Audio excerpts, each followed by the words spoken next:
सांसों में बसल हुए जान, धड़कन में तू समैलू। पहिला नजरिया में सजनी, दिलवा हमर चुरैलू।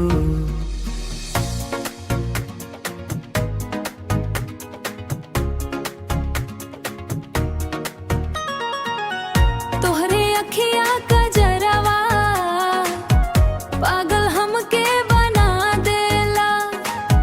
तोहरे मीठ बोला सुन के दिलवा प्यार में पड़ जाला, दिलवा प्यार में पड़ जाला।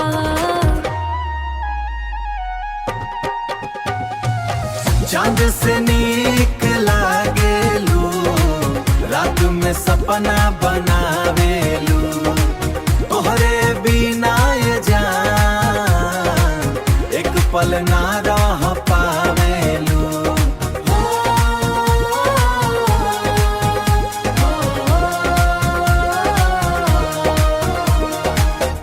तोहरे संग बीतल पलवा दिलवा में बस गइल बा।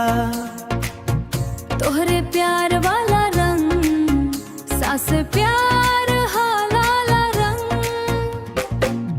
सांस सांस में घुल तकीले अफुलीले बहेला।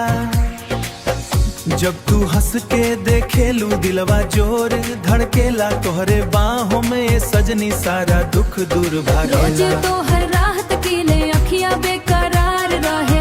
तोहरे बिना ए बलमा मनवा उदास रहे। हाथ पकड़ के साथ निभाइबो जन्म जन्म तक हो। तोहरे नाम के सजनी दिल पर हो। तोहरे प्यार में सजना दुनिया भुला देनी। रब से मांग के तोहरा के अपना बना लेनी हो। सांसों में बसल हुए जान, धड़कन में तू समैलू। पहिला नजरिया में सजना, दिलवा हमर चुरैलू।